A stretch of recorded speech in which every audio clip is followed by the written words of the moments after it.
Bienvenidos a la entrevista realizada al capitán Orlando Segura, quien nos habla sobre el Centro de Rehabilitación Inclusiva junto con sus procesos y mecanismos. Teniendo en cuenta las estrategias de manejo en el tramo militar, como muy bien lo mencionabas, ¿cómo es esa recuperación no solo física, sino psicológica y emocional de un herido en combate? Normalmente la alteración física genera una alteración en el trastorno, en su personalidad o en algunas ocasiones puede llegar a producir algunas alteraciones de origen mental. Por eso se denomina y tal vez se aplica en el caso del trauma militar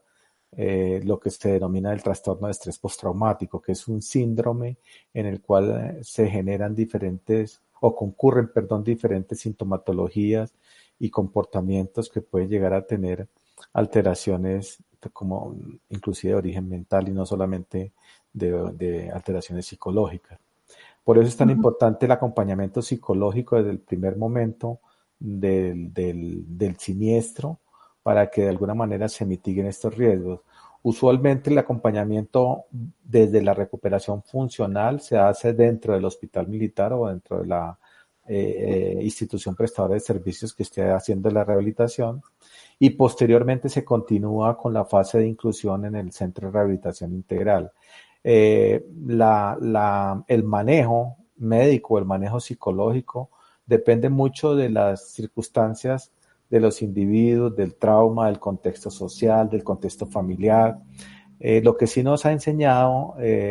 a lo largo de toda esta situación y el conflicto que hemos vivido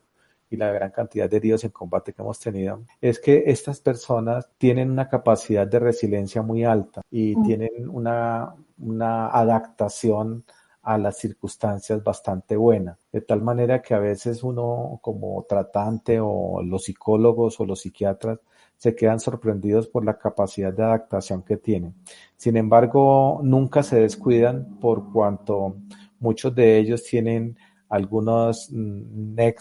otros contextos a nivel familiar o a nivel social que se vuelven disparadores importantes de alteraciones de orden psiquiátrico. Entonces llegan a tener necesidad de ser medicados con algunos medicamentos, no solamente de orden de ansiolíticos, antidepresivos, sino en algunas ocasiones también unos medicamentos que puedan ser un poco más potentes para el manejo de algunos episodios de orden mental. Entonces, se combinan las dos circunstancias siempre y como te digo, la continuidad del tratamiento, en especial del manejo psicológico, es continuo en el Centro de Rehabilitación Inclusiva de la Fuerza Pública. Ese manejo psicológico también tiene un alcance y una cobertura a la familia para poder a conductarlo un poco más a que no solamente se adapte a la circunstancia y al siniestro que vivió su familiar, sino para que se vuelva un cuidador y acompañador del paciente y no se vuelva una carga para el paciente como usualmente ocurre. Tengo una pregunta guiada hacia de pronto si existe, y si existe, pues cuál sería ese registro médico o procedimiento que debe haber para que una persona ya no pueda cumplir más funciones administrativas. No lo determinan las condiciones mismas de la capacidad laboral,